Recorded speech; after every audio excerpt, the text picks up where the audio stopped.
संगत जी, भगवान वाल्मीकि जी की जय।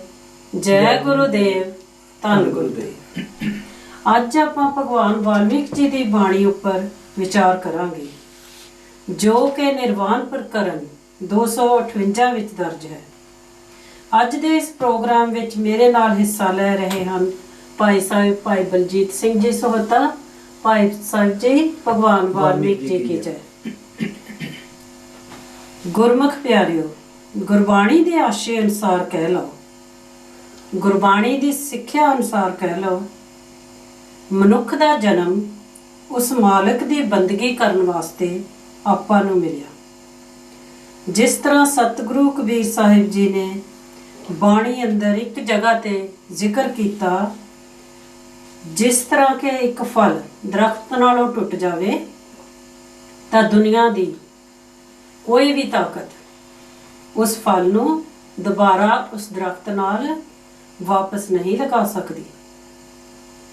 इसे तरह ही मनुख का जन्म 84 लाख जूना के चक्कर तो बाद आपां नूं मिलिया ते इस जन्म विच आपां उस मालिक नाल मिलाप कर सकते हाँ। आपां आख सकते हाँ कि जेकर मनुख के जन्म विच आके आपां उस मालिक की बंदगी ना कीती तां फिर आपां नूं उस नाल मिलन दा सुभाग्य प्राप्त नहीं हो सकता।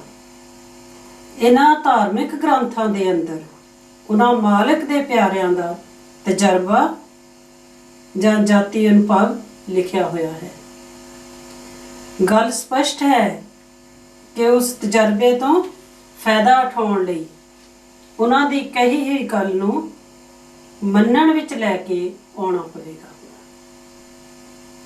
जेकर आपां खुले दिल नाल बाणी उपर विचार करके देखिए तां जिन्ने भी काम ये इंसान कर रहा है उन्हां दा मकसद जां परपज लाजमी रखदा। आपां बच्चिआं नूं स्कूलां कालजां जां यूनीवर्सिटी विच विद्या की प्राप्ति वास्ते भेजते हैं। उन्हां दा एम जां निशाना की है? विद्या की प्राप्ति तो बाद किस खेतर विच जाना। एक किसान जमीन विच कणक बीज रहा, कोई इंसान उस जिमीदार भरा नूं आके आखे कि सोने वर्गी कणक तुसी मिट्टी विच क्यों मिला रहे हो, तो पता जी वो किसान आपां नूं की आखेगा कि एक दाणे तो अनेकां दाणे पैदा हो जाने। अनेकां दाणे पैदा करन दे पिछे मकसद जां परपज छिपिया होया है। इसे तरह मालिक दे प्यारिਆਂ ने इस मनुख दे जन्म का मकसद साडे सामने रखिया।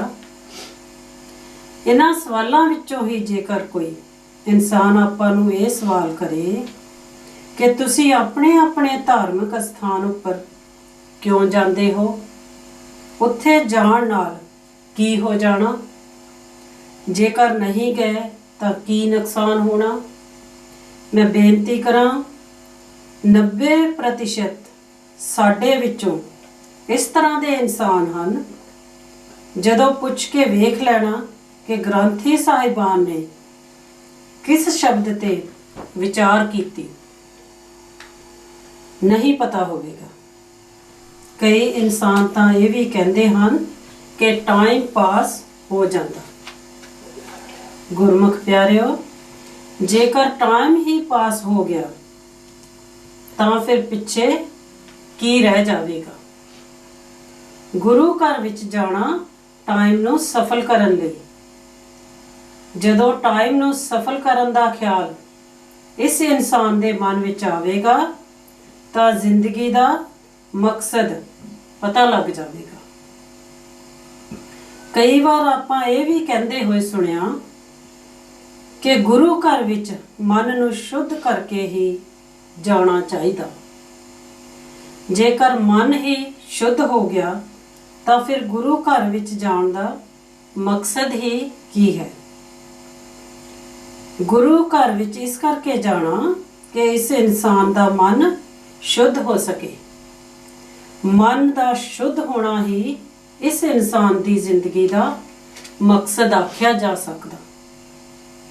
ਭਾਈ ਸਾਹਿਬ ਜੀ ਭਗਵਾਨ ਵਾਲਮੀਕ ਜੀ ਨੇ ਆਪਣੀ ਬਾਣੀ ਨਿਰਵਾਣ ਪ੍ਰਕਰਨ ਵਿੱਚ, ਜੋ ਕਿ ਪੰਨਾ 828 ਉੱਪਰ ਹੈ, ਫਰਮਾਇਆ, ਇੱਕ ਸਾਹ ਵੀ ਜੋ ਆਤਮ ਵਿਚਾਰ ਤੋਂ ਰਹਿਤ ਹੈ ਉਹ ਵਿਅਰਥ ਹੈ। ਦੂਸਰੀ ਕੜੀ ਵਿੱਚ ਭਗਵਾਨ ਵਾਲਮੀਕ ਜੀ ਨੇ ਫਰਮਾਇਆ ਕਿ ਇੱਕ ਸਾਹ ਦੇ ਬਰਾਬਰ ਸਾਰੀ ਪ੍ਰਿਥਵੀ ਦਾ ਧਨ ਤੁੱਛ ਹੈ। ਤੀਸਰੀ ਕੜੀ ਵਿੱਚ ਭਗਵਾਨ ਵਾਲਮੀਕ ਜੀ ਨੇ ਫਰਮਾਇਆ ਕਿ ਜੇਕਰ ਇੱਕ ਸਾਹ ਵੀ ਨਿਸਫਲ ਚਲਿਆ ਜਾਵੇ ਤਾਂ ਮੰਗਿਆ ਨਹੀਂ ਮਿਲਦਾ। ਚੌਥੀ ਕੜੀ ਵਿੱਚ ਭਗਵਾਨ ਵਾਲਮੀਕ ਜੀ ਨੇ ਫਰਮਾਇਆ ਕਿ ਜਿਹੜੇ ਇਨਸਾਨ ਸਾਹ ਨੂੰ ਵਿਅਰਥ ਗਵਾਉਂਦੇ ਹਨ ਉਹਨਾਂ ਨੂੰ ਪਸ਼ੂ ਜਾਣੋ। ਭਾਈ ਸਾਹਿਬ ਜੀ ਆਪਾਂ ਵਿਚਾਰ ਕਰ ਰਹੇ ਹਾਂ ਕਿ ਜੇਕਰ ਗੁਰੂ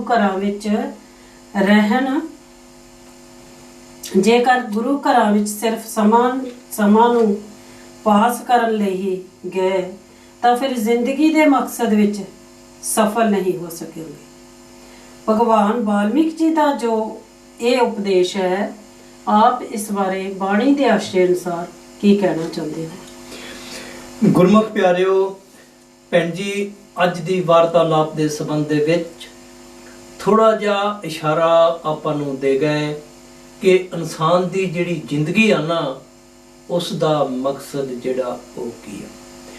ਜੇਕਰ ਆਪਾਂ ਉਸ ਮਕਸਦ ਨੂੰ ਸਮਝ ਨਹੀਂ ਸਕੇ ਤੇ ਫਿਰ ਆਪਾਂ ਆਪਣੀ ਜਿਹੜੀ ਜ਼ਿੰਦਗੀ ਕਹਿ ਲਈਏ ਵਿਅਰਥ ਗਵਾ ਕੇ ਇਸ ਦੁਨੀਆ ਦੇ ਵਿੱਚੋਂ ਚਲੇ ਜਾਵਾਂਗੇ। ਇਸ ਕਰਕੇ ਕਿਤੇ ਕਿਤੇ ਮਹਾਤਮਾ ਨੇ ਸਾਡੇ ਲੈਵਲ ਤੇ ਆ ਕੇ ਉਹ ਗੱਲ ਲਿਖੀ ਜੀ, ਜਿਸ ਤਰ੍ਹਾਂ ਭਗਵਾਨ ਵਾਲਮੀਕ ਜੀ ਨੇ ਆਪਣੀ ਬਾਣੀ ਦੇ ਅੰਦਰ ਫਰਮਾਇਆ ਕਿ ਜਿਹੜੇ ਇਨਸਾਨ ਸਵਾਸਾਂ ਦੀ ਪੂੰਜੀ ਨੂੰ ਵਿਅਰਥ ਗਵਾਉਂਦੇ ਹਨ ਉਹਨਾਂ ਨੂੰ ਪਸ਼ੂ ਜਾਣੋ। ਜੇਕਰ ਆਪਾਂ ਕਿਸੇ ਇਨਸਾਨ ਨੂੰ ਦੇਖੋ ਜੀ ਇਹ ਗੱਲ ਕਹੀਏ ਨਾ ਕਿ ਉਹ ਭਾਈ ਤੁਸੀਂ ਪਸ਼ੂ ਆ, ਤੇ ਸ਼ਾਇਦ ਉਹ ਜੀ ਗੁੱਸਾ ਹੀ ਕਰ ਲਵੇ। ਲੇਕਿਨ ਆ ਬਾਣੀ ਜਿਹੜੀ ਇਹ ਭਗਵਾਨ ਵਾਲਮੀਕ ਜੀ ਦੀ, ਉਹਨਾਂ ਦੇ ਮਹਾਨ ਗ੍ਰੰਥ ਸ਼੍ਰੀ ਯੋਗ ਵਿਸ਼ੇਸ਼ਟ ਮਹਾਰਾਮਾਇਣ ਦੇ ਅੰਦਰ ਉਹਨਾਂ ਨੇ ਇਸ ਦਾ ਜਿਹੜਾ ਜੀ ਉਹ ਵਰਣਨ ਕੀਤਾ। ਗੁਰਬਾਣੀ ਦੇ ਆਸ਼ੇ ਅਨੁਸਾਰ ਕਹਿ ਲਈਏ, ਗੁਰਬਾਣੀ ਦੀ ਸਿੱਖਿਆ ਅਨੁਸਾਰ ਕਹਿ ਲਈਏ, ਮਹਾਤਮਾ ਆਪਾਂ ਨੂੰ ਕੀ ਦੱਸਦੇ? ਹਉ ਆਇਆ ਦੂਰੋਂ ਚੱਲ ਕੇ ਮੈਂ ਤੱਕੀ ਤੋ ਸਰਨਾਈ ਜੀਓ। ਗੁਰੂ ਘਰ ਦੀ ਬਾਣੀ ਕਹਿੰਦੇ ਜੀ ਬੜੀ ਦੂਰੋਂ ਚੱਲ ਕੇ ਆਇਆ।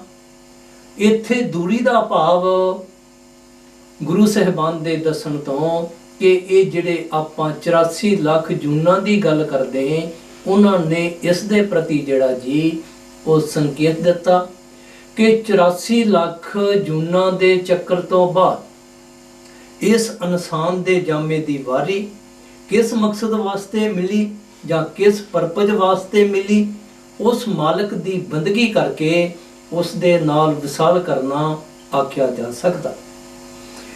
ਜਿਸ ਤਰ੍ਹਾਂ ਕਈ ਵਾਰੀ ਦੇਖੋ ਜੀ ਆਪਾਂ ਨੂੰ ਵੀ ਇਹੋ ਜਿਹੇ ਇਨਸਾਨ ਜਿਹੜੇ ਉਹ ਮਿਲ ਜਾਂਦੇ। ਇਹ 84 ਲੱਖ ਦੀ ਗੱਲ ਜਿਹੜੀ ਗੁਰੂ ਘਰ ਦੀ ਬਾਣੀ ਵਿੱਚ ਕਾਫੀ ਜਗ੍ਹਾ ਤੇ ਇਸ ਦਾ ਜਿਹੜਾ ਜੀ ਉਹ ਜ਼ਿਕਰ ਆਇਆ, ਤੇ ਆਪਾਂ ਨੂੰ ਵੀ ਕਈ ਵਾਰੀ ਇਹੋ ਜਿਹੇ ਇਨਸਾਨ ਗੱਲ ਕਰਦੇ ਮਿਲ ਜਾਂਦੇ ਕਿ ਆ ਜਿਹੜੀ ਬਾਣੀ ਆ ਜੀ 84 ਲੱਖ ਦੀ ਤੁਸੀਂ ਗੱਲ ਕਰਦੇ ਹੋ, ਕਦੇ ਕਿਸੇ ਨੇ ਦੇਖਿਆ ਵੀ ਆ ਜਾਂ ਤੁਸੀਂ ਇਹ ਸੁਣੀ ਸੁਣਾਈ ਗੱਲ ਜਿਹੜੀ ਉਹ ਕਰੀ ਜਾਂਦੇ। ਸਤਿਗੁਰੂ ਕਬੀਰ ਸਾਹਿਬ ਮਹਾਰਾਜ ਜੀ ਨੇ ਇੱਕ ਗ੍ਰੰਥ ਲਿਖਿਆ ਜੀ ਜਿਸ ਦਾ ਨਾਮ ਹੈ ਰਾਗ ਸਾਗਰ।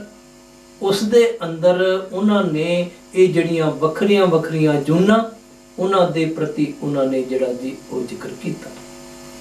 ਮੈਂ ਥੋੜੀ ਜਿਹੀ ਬੇਨਤੀ ਕਰਾਂ, ਅੱਜ ਤੱਕ ਦੁਨੀਆ ਦੇ ਅੰਦਰ ਕਿਸੇ ਇਤਿਹਾਸਕਾਰ ਨੇ ਇਹ ਗੱਲ ਨਹੀਂ ਲਿਖੀ ਕਿ ਬਾਣੀ ਜਿਹੜੀ ਆ ਨਾ ਸਤਿਗੁਰੂ ਕਬੀਰ ਸਾਹਿਬ ਮਹਾਰਾਜ ਜੀ ਦੀ, ਸਤਿਗੁਰੂ ਕਬੀਰ ਸਾਹਿਬ ਮਹਾਰਾਜ ਜੀ ਕਿਸੇ ਸਕੂਲ ਵਿੱਚ ਵਿੱਦਿਆ ਪ੍ਰਾਪਤ ਕਰਨ ਵਾਸਤੇ ਨਹੀਂ ਗਏ।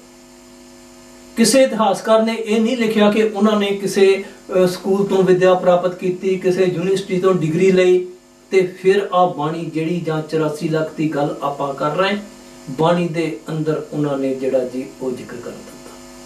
ਕਿਉਂਕਿ ਬਾਣੀ ਜਿਹੜੀ ਆ, ਜਿਸ ਤਰ੍ਹਾਂ ਆਪਾਂ ਵਿਚਾਰ ਕਰ ਰਹੇ, ਉਹਨਾਂ ਦਾ ਜਾਤੀ ਤਜਰਬਾ ਆਖ ਲਈਏ, ਉਹਨਾਂ ਦਾ ਆਪਾਂ ਨਿੱਜੀ ਐਕਸਪੀਰੀਅੰਸ ਆਖ ਲਈਏ, ਜਿਸ ਤਰ੍ਹਾਂ ਆਪਾਂ ਬਾਹਰਲੀ ਇੱਕ ਗੱਲ ਦੇ ਨਾਲ ਇਸ ਚੀਜ਼ ਨੂੰ ਸਮਝ ਸਕਦੇ ਕਿ ਆਪਾਂ ਕਿਤੇ ਹੋ ਜਾਈਏ ਨਾ ਬਿਮਾਰ ਤੇ ਕੀ ਕਰਦੇ, ਆਪਾਂ ਆਪਣੇ ਜੀਪੀ ਦੇ ਕੋਲ ਜਾਂਦੇ।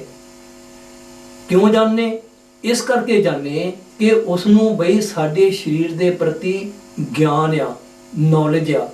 ਇਸ ਕਰਕੇ ਆਪਾਂ ਉਸ ਜੀਪੀ ਦੇ ਕੋਲ ਜਾਂਦੇ ਆਪਣੇ, ਤੇ ਉਹ ਆਪਾਂ ਨੂੰ ਜਿਸ ਤਰ੍ਹਾਂ ਕਹ ਲਓ ਕਿ ਡਾਇਗਨੋਸ ਕਰਦਾ ਤੇ ਉਸ ਤੋਂ ਬਾਅਦ ਦਵਾਈ ਦਿੰਦਾ ਤਾਂ ਕਿ ਇਸ ਇਨਸਾਨ ਨੂੰ ਜਿਹੜਾ ਉਹ ਫਾਇਦਾ ਹੋ ਸਕੇ। ਇਸੇ ਤਰ੍ਹਾਂ ਮਹਾਤਮਾ ਨੇ ਆਪਣਾ ਜਾਤੀ ਤਜਰਬਾ ਕਹਿ ਲਈਏ, ਨਿੱਜੀ ਐਕਸਪੀਰੀਅੰਸ ਕਹਿ ਲਈਏ, ਸਾਡੇ ਸਾਹਮਣੇ ਰੱਖਿਆ।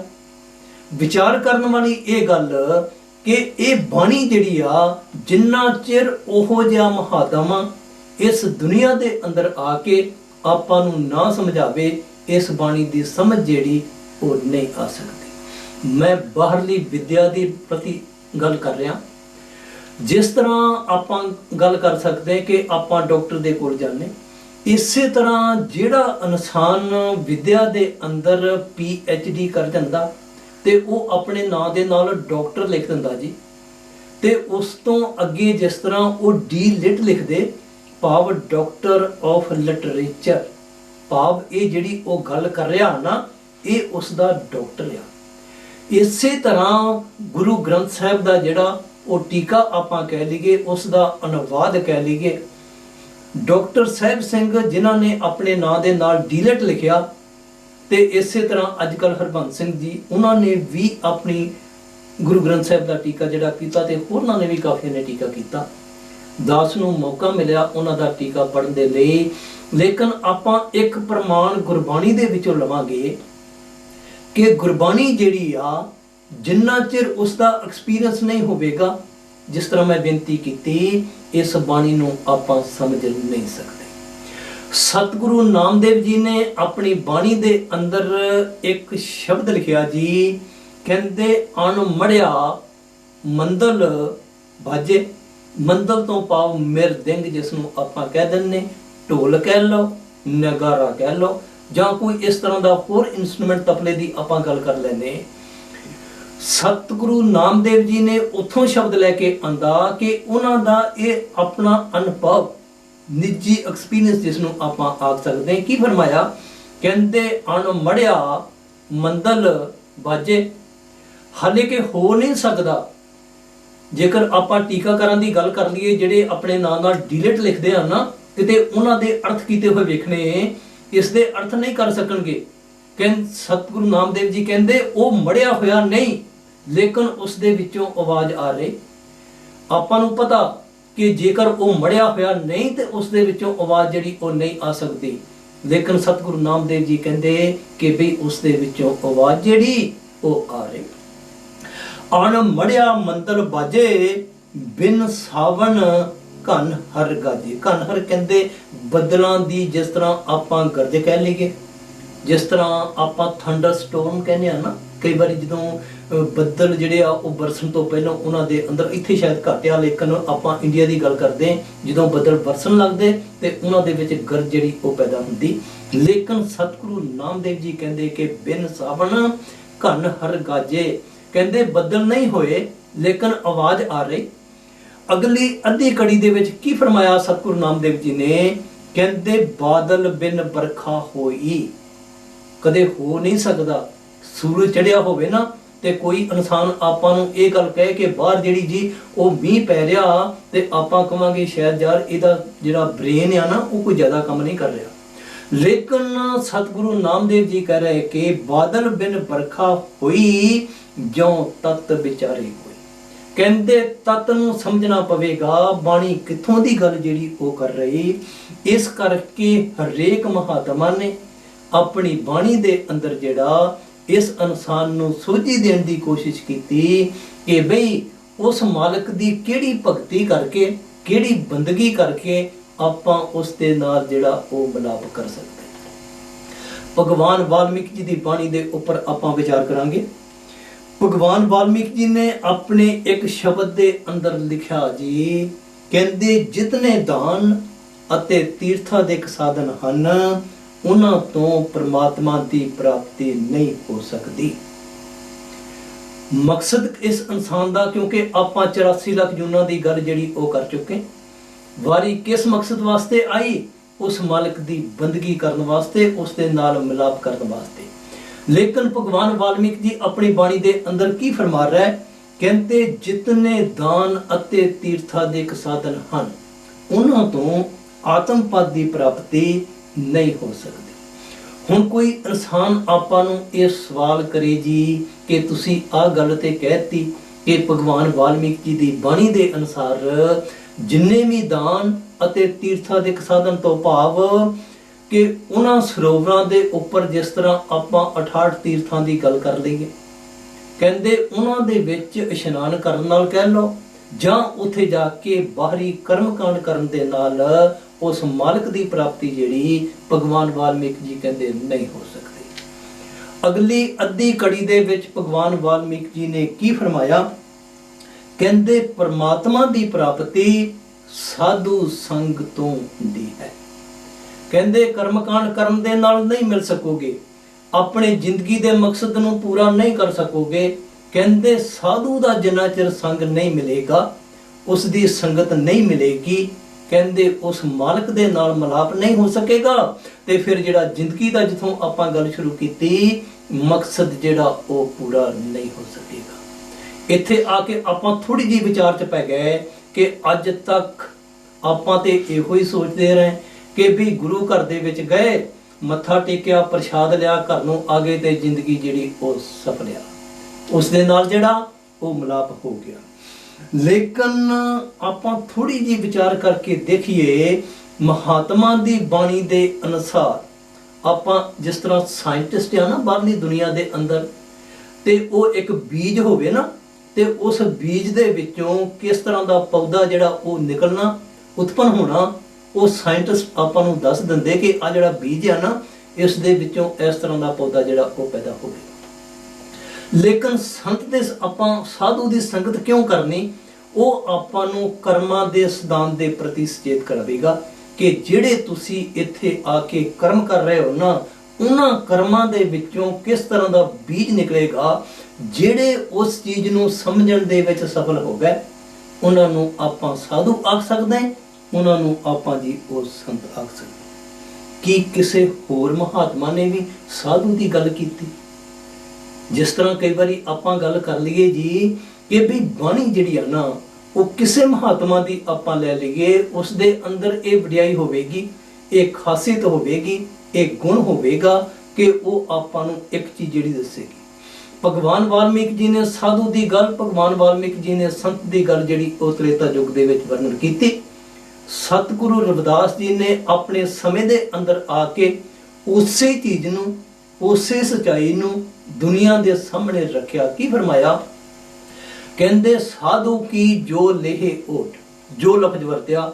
ਕਈ ਵਾਰੀ ਆਪਾਂ ਇਹੋ ਜੀ ਗੱਲ 'ਚ ਪੈ ਜਾਂਦੇ ਜੀ ਕਿ ਸਤਿਗੁਰੂ ਰਵਿਦਾਸ ਦੀ ਬਾਣੀ ਸਿਰਫ ਸਤਿਗੁਰੂ ਰਵਿਦਾਸ ਜੀ ਨੂੰ ਮੰਨਣ ਵਾਲੇ ਵਾਸਤੇ ਆ। ਕੁਐਸਚਨ ਸਾਡੇ ਸਾਹਮਣੇ ਖੜਾ ਹੋ ਜਾਏਗਾ।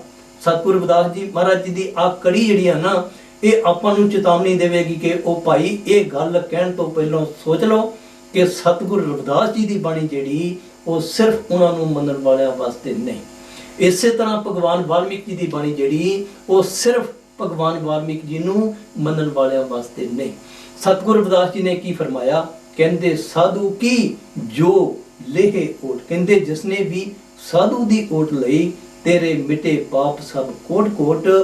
ਕਹੇ ਰਵਿਦਾਸ ਜੋ ਜਪੇ ਨਾਮ, ਤਿਸ ਜਾਤ ਨਾ ਜਨਮ ਨਾ ਜੁਨੀ। ਆਪਾਂ ਮੁਸਲਮਾਨ ਮਹਾਤਮਾ ਬੁੱਲੇ ਸ਼ਾਹ ਦੀ ਗੱਲ ਕਰ ਲੈਨੇ, ਉਹਨਾਂ ਨੇ ਵੀ ਆਪਣੀ ਬਾਣੀ ਅੰਦਰ ਫਰਮਾਇਆ ਮੌਲਾ ਆਦਮੀ ਬਣ ਆਇਆ। ਕਹਿੰਦੇ ਉਹ ਭਰਾਵੋ ਉਹ ਰੱਬ ਹੀ ਕਹਿੰਦੇ ਇਨਸਾਨ ਦੇ ਜਾਮੇ ਦੇ ਵਿੱਚ ਉਸ ਨੂੰ ਸਾਧੂ ਕਹਿ ਲਓ। ਮੁਸਲਮਾਨ ਸਨ, ਉਹਨਾਂ ਨੇ ਮੌਲਾ ਕਹਿ ਦਿੱਤਾ। ਗੁਰੂ ਘਰ ਨੇ ਫਰਮਾਇਆ ਹਰ ਜਿਉ ਨਾਮ ਪਰੇ ਉਹ ਰਾਮਦਾਸ। ਚੌਥੇ ਪਾਤਸ਼ਾਹ ਮਹਾਰਾਜ ਜੀ ਨੇ ਜਾਂ ਗੁਰੂ ਘਰ ਦੀ ਬਾਣੀ ਦੇ ਵਿੱਚ ਜ਼ਿਕਰ ਆਇਆ, ਕਹਿੰਦੇ ਵੀ ਉਹ ਰਾਮਦਾਸ ਹੀ, ਕਹਿੰਦੇ ਹਰੀ ਜਿਹੜਾ ਸੀ, ਰਾਮਦਾਸ ਆਪਣਾ ਨਾਮ ਧਰਾ ਕੇ ਇਸ ਦੁਨੀਆ ਦੇ ਅੰਦਰ ਆਇਆ। ਤੇ ਸਤਿਗੁਰੂ ਕਬੀਰ ਸਾਹਿਬ ਮਹਾਰਾਜ ਜੀ ਨੇ ਕੀ ਫਰਮਾਇਆ, ਕਹਿੰਦੇ ਹਰ ਹਰ ਜਨ ਦੋਏ ਏਕ ਹੈ।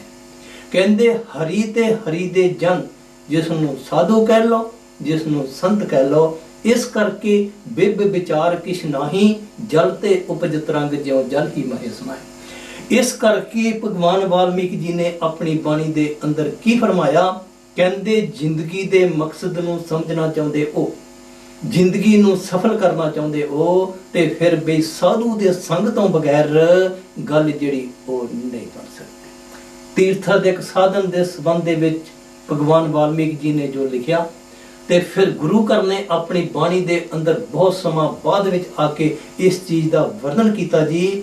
ਉਸ ਤੋਂ ਆਪਾਂ ਕਹਿ ਲਈਏ ਕਿਤੇ ਅੱਗੇ ਚਲੇ ਗਏ। ਚੌਥੇ ਪਾਤਸ਼ਾਹ ਮਹਾਰਾਜ ਜੀ ਦਾ ਮੁੱਖ ਵਾਕਿਆ ਜੀ, ਕਹਿੰਦੇ ਕੋਟ ਤੀਰਥ ਮੰਜਨ ਇਸਨਾਨਾ, ਇਸ ਕਲਮੇ ਮੈਲ ਭਰੀਜੇ। ਕਹਿੰਦੇ ਉਹ ਭਾਈ ਕਰੋੜਾਂ ਤੀਰਥਾਂ ਤੇ ਜਾ ਕੇ ਇਸ਼ਨਾਨ ਕਰ ਲਓ, ਇਸ ਕਲਮੇ ਮੈਲ ਭਰੀਜੇ। ਸਾਧ ਸੰਗ ਜੋ ਹਰਗੁਣ ਗਾਵੇ, ਸੋ ਨਿਰਮਲ ਕਰ ਦੀਜੇ।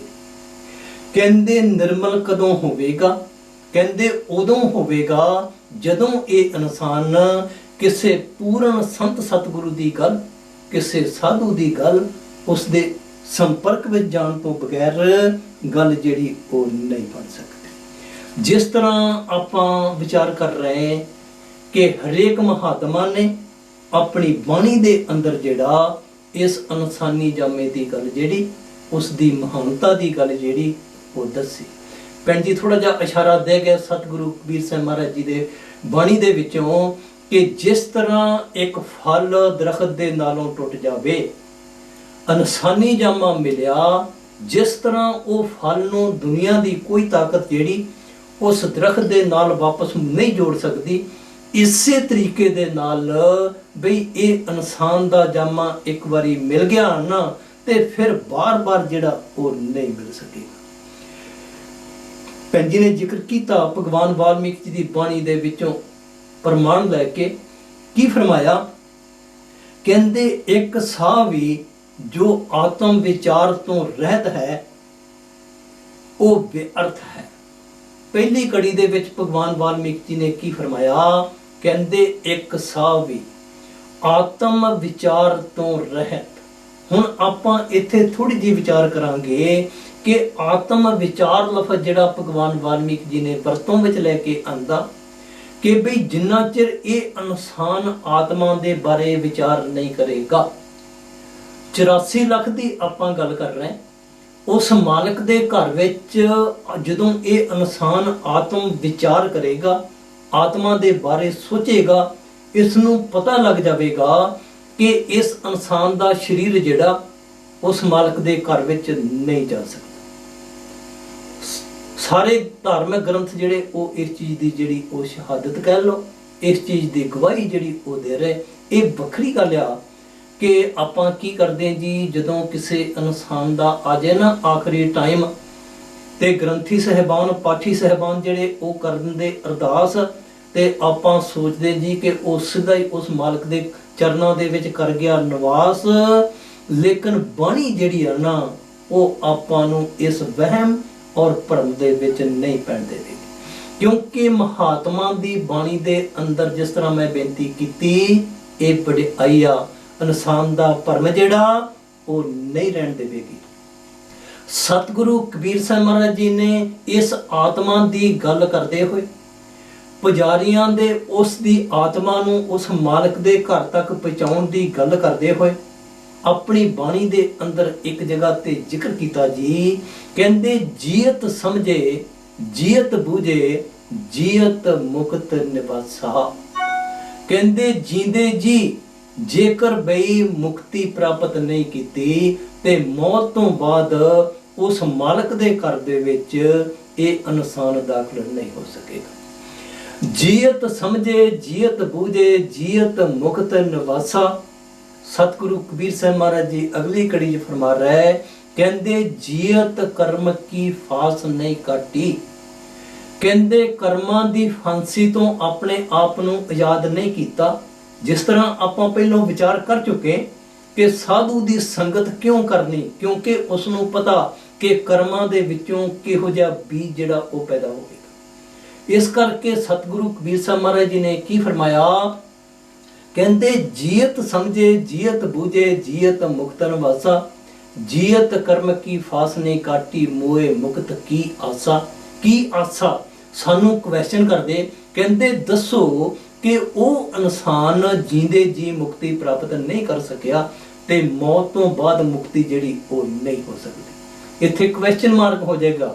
ਦੁਨੀਆ ਕਹਿੰਦੀ ਹੋ ਜਾਣੀ, ਲੇਕਿਨ ਸਤਿਗੁਰੂ ਕਬੀਰ ਸਾਹਿਬ ਮਹਾਰਾਜ ਜੀ ਕਹਿੰਦੇ ਨਹੀਂ ਹੋ ਸਕੀ। ਜੀਅਤ ਸਮਝੇ ਜੀਅਤ ਬੂਝੇ ਜੀਅਤ ਮੁਕਤਨ ਵਾਸਾ, ਜੀਅਤ ਕਰਮ ਕੀ ਫਾਸ ਨਹੀਂ ਕਾਟੀ ਮੋਏ ਮੁਕਤ ਕੀ ਆਸਾ। ਤੀਸਰੀ ਕੜੀ ਵਿੱਚ ਫਰਮਾਇਆ, ਕਹਿੰਦੇ ਤਨ ਛੂਟੇ ਜਿਵ ਮਿਲਣ ਕਹਿਤ ਹੋ।